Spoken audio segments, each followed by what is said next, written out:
Welcome to SciTech Culture with Steve Kern and Ben Warner, where we examine science, technology and culture in the 21st century. Visit our website at scitechculture.com.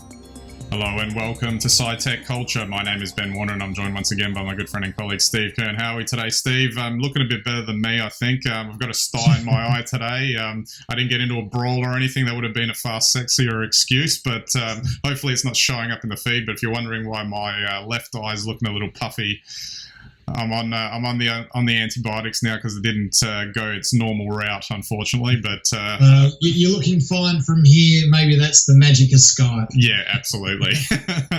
All right, so let's kick into our topic for today. So we're going to talk about tech. We haven't what's in store for 2020 and some future trends as we go into the decade. I don't think we've done a dedicated topic on this recently, so be good to get into it. I want to start with in one place actually, Windows. So Windows has been around forever and a day. It seems like for us, it's obviously still the backbone for basically most of the personal computing market in terms of laptops and desktops, et cetera, et cetera. What caught my eye and it didn't just catch my eye, I also listened to it on a couple of podcasts that I was listening to about it, is this pursuit that Microsoft has about finding its next NT. So as a backtrack, of course, NT was something that was developed, or they started developing it fairly early on, even after Windows had been released, and it was intended to supplant as a superior technology that sort of underpinned Windows going forward. So it didn't really sort of get there until Windows XP. And I guess Windows had been around for 15 years at that point? By that stage, yeah. 16 years. And the interesting thing is that they're releasing something called Windows 10X, or they're working on it, or whatever. I don't know too much about it other than their attempt to try and find this magical next NT, which essentially, for lack of a better term, is kind of like what iOS is for iPhone and iPad, where it's it ditches a lot of legacy sort of code, tries to sort of use apps that are more modern, et cetera, et cetera. But the interesting thing that I saw here was that they're planning on running all of these because they can't. The problem with Windows, obviously, historically, has been that they have to cater for the market with legacy apps. And how do they do that in a modern operating system that is supposedly not going to support it? And they're talking about running every individual app in its own container. Yeah, which is really interesting. So they've already sort of started to try and do this in previous iterations. So I think there was Windows RT, I think, which that's right, was up there for a little while and disappeared almost as quickly during the Windows 8 era. But they seem to be making another attempt to go down this route, so that you could, in theory, run this Win32 app successfully, so a legacy app, for lack of a better term, and it will run it in its own container. It won't crash the operating system. It won't affect other apps, etc. And it'll be interesting to see if they can get there. It took about 15, 16 years for them to get NT up and running with XP. We're at about 15 or 16 years now since that came out. Well beyond that, I would say. Yeah. So maybe they're close to it. Hopefully they manage to do it as a first step, but I wonder if it's also the fact that they're still calling it Windows. Like, should they consider calling it something else so that people understand that it's something different, because maybe that will give them the impetus to sort of transition to a new platform. Well, that's an interesting thought. You might be right on that one. I think what I find interesting about this is, we talk about, we're post-PC, but until really the Mac OS and the Windows OS move on and become something new, we're still really in the PC age. You can't run apps collectively on either of your old legacy operating systems. So somewhere in the future, and we were promised this actually a long time ago, that everything would be app-based, but we've only seen that on the newer products, on the newer hardware. Yeah. So the question is how does this happen? And just getting onto the Chromebook, for instance, that's quite interesting because that runs effectively Android and a browser, and effectively you can open Android apps on a Chromebook. I guess the issue is Google never quite gets these things right. If they had, they'd be way ahead of the pack. Yeah.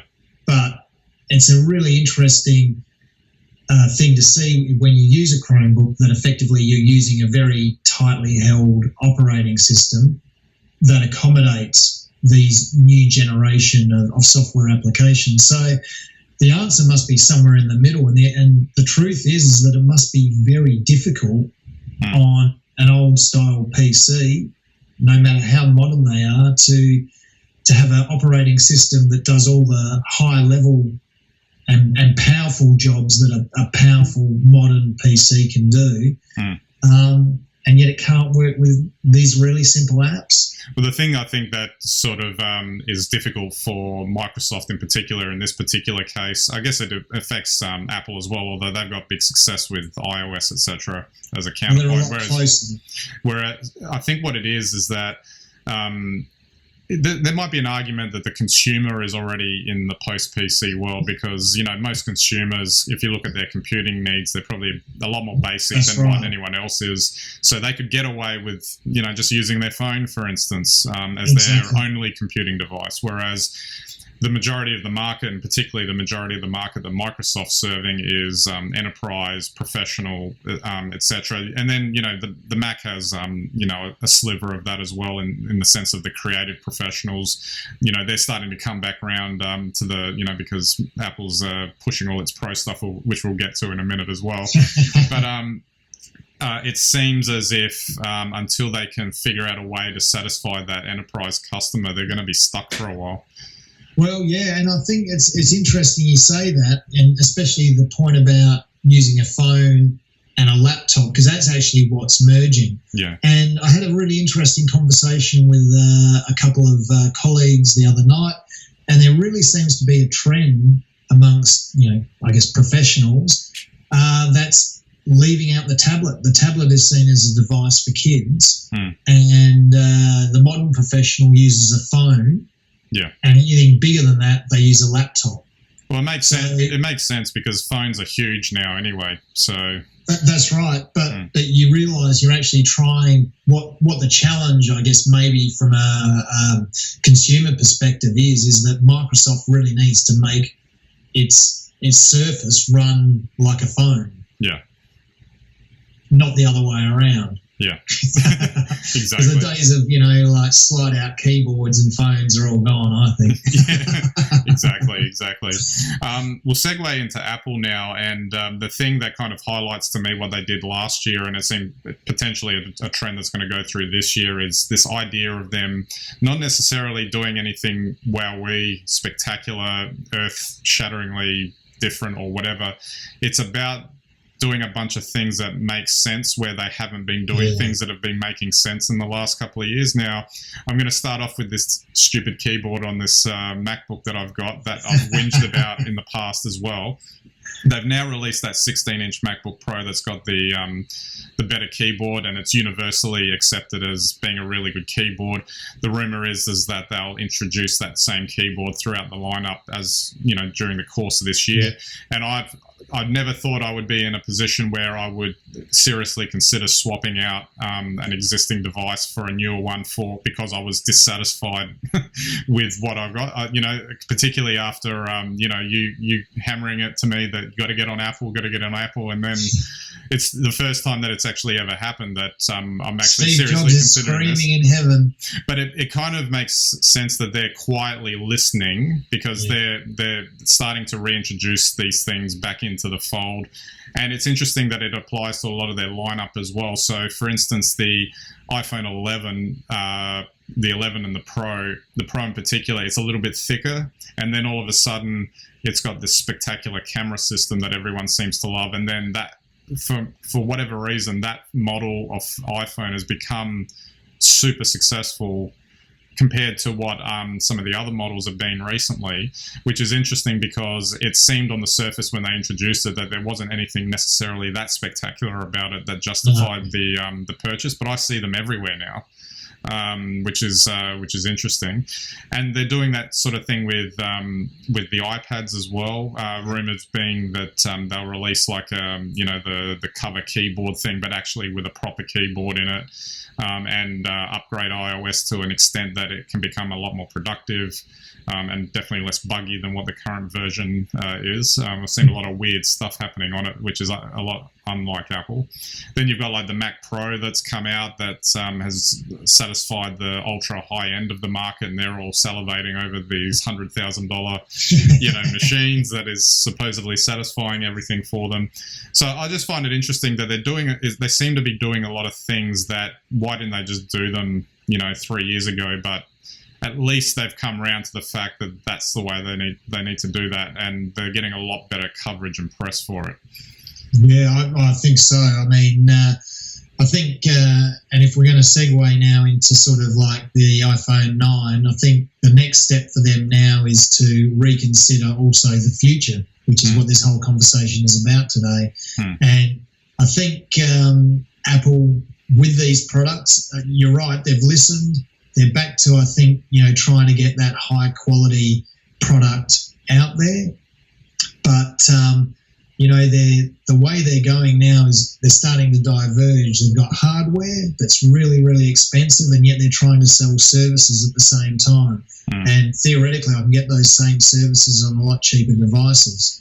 So I think the question is now is where they put entry-level machines in again, because even the iPad, even a basic iPad now, is not cheap compared to the other competitors on the market. It's interesting you say that, because I think they're finally getting around to it. So in the past, their strategy's been to sell older versions of the iPhones and iPads or whatever at a cheaper price, and that becomes the entry-level model. But thanks to, say, the original iPhone SE, what would be potentially the iPhone 9/SE2 that's coming out in March, if they reduce that and make that a semi-affordable phone that makes sense for people, but it's got all the updated internals, even if some of the hardware is a bit on the older side of things, they're saying, the rumors are they'd put it out with a new chipset. Yeah, so if the latest. If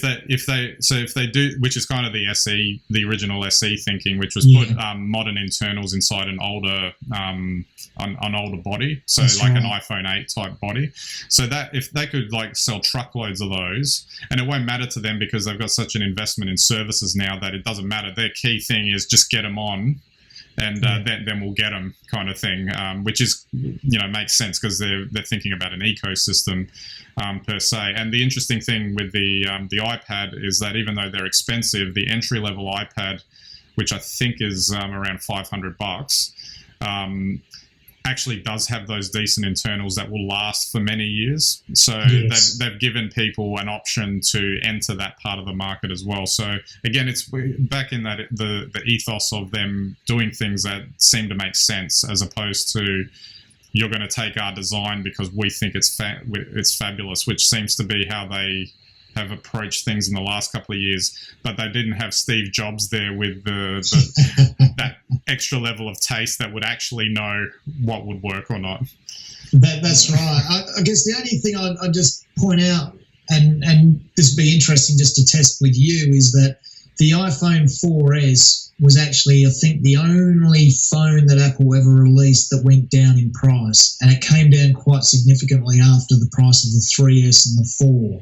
And that's what actually opened up the phone market for Apple. So, and then it escalated again once the 5 and 5S came out. So, it's not beyond Apple to give a really good deal to get people in, because they know that they must hold them then for the next 10 years. So instead of, I think their approach now is that instead of having like that sort of that one phone and then dropping the price, what they're doing is they're offering a range of options. Yeah. And the iPhone 11, not the Pro version, just the regular 11, sits at the that sweet spot in the middle that typically was the top level phone in the past, and that's actually overall cheaper than what you would get at the equivalent time. So it's an interesting strategy, and they've also got like the high-end phone, which is the Pro, to, I guess, show off that they've got the Lamborghini model that people can aspire to, I guess, but would not, but wouldn't actually spend the money on, if that makes sense. But if you do, then they make a nice little earner out of it. Oh, absolutely. And interestingly, we'll switch now to Samsung's launch with the S20 range, and I have to say, like, I don't know if you saw the prices on these things, but they're just as expensive as iPhones. I mean, a lot of it looked impressive in terms of, they've got cameras with huge megapixel counts and all sorts of things. Is it 104 megapixels or something on one of them? So it can record 8K or something like that, which you won't be able to see anyway because there aren't any 8K screens around. I don't care what anyone says. I bet you that phone melts after 3 minutes of recording 8K. Yeah, and goodbye battery and all that sort of stuff. I mean, good on them, I guess. Samsung is more on the line of pushing ahead and trying to introduce as many features as possible, and they may not all work, but they still put it out there. They've given, I guess, another option for the Android crowd to get excited about in terms of a high-end spec thing. There's nothing as good as getting excited about Android as I'm an Android user. Oh, wow. But the interesting thing, though, which was adjacent to that, is that they're kind of not as interesting as those flip phones that they promoted. Whether or not those flip phones actually have a utility, I'm not sure. But I kind of found it interesting that you could fold it into a half its size and then flip it out, and you get so you've got kind of a double screen thing. It's like they're still having a lot of problems with them, but I would say in the next 2 years, flip phones will become common. Yeah, because the new flip phone that they released, it's definitely looked a lot more robust than that Galaxy Fold they released last year, which got recalled. So you've got to start somewhere. I mean, I thought it was a bit rough, the treatment they got. I mean, you've got to start somewhere. Yeah, exactly. All right, so we'll move on again just to talk about some longer-term trends for the decade and stuff. And it's interesting, Intel came up as a story in the research in that they've been having a bit of trouble, really. It's like they hit a wall or something in terms of their progression. There have been delays on their chips in the last couple of years. Yeah. That's actually held up vendors like Apple, who are relying on their chipsets to sort of push their models further and further ahead. AMD is doing really well as an alternative, and it'll be interesting to see where they go and whether or not they're being held back because of the technological aspect, or whether it's just something internally in their business that's not working terribly well in terms of adapting to the new environment. It's an interesting question, that. So I think all the chip manufacturers are at the physical limits of how small you can make your circuits. And I think that comes down to 9 nanometers or 7 nanometers, something like that. And so basically what happens at that point is you get electrons leaking between the circuits. And the way that they fix that is to actually put software on the chip that corrects these errors, because they can detect them, apparently. But if AMD is doing really well, I don't know why Intel isn't. So maybe it's a business thing. Well, and arguably Apple's doing that pretty well as well with the chipsets that they're designing in-house for their iPhones and iPads, because they're pushing ahead as well. So, and their special chips, I only found this out through looking at the Chromebook, is that, you need a different type of chip really for a mobile handset or tablet. Yeah. Or for a Chromebook compared to what you need for a normal PC. And of course, Intel is really in the PC market. Yeah. And so I guess that's maybe where they're struggling. They're on the limits. They can't really bring out anything newer or faster, or with more cores now. I mean, now they've got 4 cores at maximum speed, burst speeds, with more, on-board memory. So, but I think we've seen now that the PC era has really hit the wall. Absolutely. All right, we'll switch track now to 5G. I guess it's been becoming more knowledgeable. I guess mainstream but it's still not something that's out there. There might be pockets of it here and there as it's slowly rolled out, and a lot of the phones now are starting to incorporate antennas that can theoretically do 5G, but it still seems like it's a little way off because just going from 4G to 5G is not the same as going from 3G to 4G.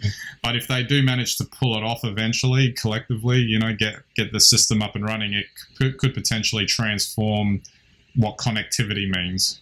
I completely agree, and I think what we'll see, if you want to look ahead, maybe to 6G, but it could well happen on the 5G spectrum, is I think that merger of phone and personal device will occur, and you'll get two SIM cards, one on the same plan, because also I think data's changing.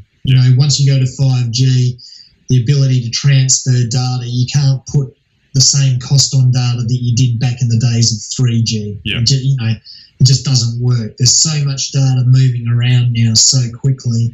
I think that you'll need to have your laptop connected. Yeah. You'll need to be able to sync up all your devices, and I think the price of data will collapse, but it'll be supported by the price of access. Yeah. So instead of a $30 a month just for your phone, who knows, maybe you pay $40 and that'll just have everything you've got wired. Yeah, exactly. And just finally, two last ones finally, security is obviously still a thing that we need to worry about, but there could be, I guess, the more ubiquitous and more deep the internet gets sort of connected into our lives and infiltrates our lives, the more chance that there's going to be some clever person or people or groups out there that can exploit that to their advantage. And I think almost education in securing your technology is just about as important as anything else at this point. Yeah, I completely agree, and I'd give everyone one tip. It's not foolproof by any means, but if you want to be more secure with your technology, do not use any social media on personal devices, especially like phones. We'll see how much people will be able to withstand that. No one's going to listen to me. I'm not expecting them to, but I think that is, we've spoken about this for many years, that the time will come. We've already seen the presidential elections in 2016 affected by the fake news and the targeting of specific groups. I think the next step of this will be the fact that it will come through the fact that if you have a social media identity that connects you, you'll be linked right through the system, and who knows what new crazy wicked like villains there are out there who are going to come up with some great new way to exploit the system. Yeah, absolutely. And I guess finally, can't talk about this topic without mentioning AI. We've kind of mentioned that in previous podcasts as well. That's just going to continue to be worked on as a thing. That's not going to go away anytime soon. It'll just be a question of the types of uses that it will have going forward and how quickly it develops. So it's not just that abstract sci-fi apocalyptic type of scenario where Skynet rises and blasts us into oblivion. There could be all sorts of other scenarios that come out of this. Oh, absolutely. I think, once again, this comes back to the fact now that there's so much data on each of us out there, and with AI it can be connected, and that can be a very powerful good, or it can be a very powerful bad. And I still think that there's some things that people haven't thought of in terms of security threats. We're always looking at the old style security threats, which are, crack a password, steal some money, etc., etc. I think there are going to be whole new ways of exploiting data on the internet that no one's thought about, and it will even take identity theft to a new level. Is my guess. But they won't be for the gains that we've seen traditionally. Obviously, they'll link to those, but they won't be directly targeted at that. They'll be targeted at creating environments such as fake media, which influences social action, I think, for benefit. Yeah, absolutely. All right, Steve, we might wrap it up there. That's an exciting time, I guess, with tech, and it's just moving on forward, and it'll be interesting to see where the future takes us. Yeah, well, we're in the future in the next moment, and so it's important that we keep this conversation going. Absolutely. All right, so don't forget our website, scitechculture.com. You can get all of our links and content there. You can subscribe to our YouTube, Vimeo channels, our RSS feeds, listen to us on any of your devices, or watch us on any of your devices, and we always appreciate your visit to our website. We greatly appreciate it. All right, so that's it for this episode. We'll catch you next time.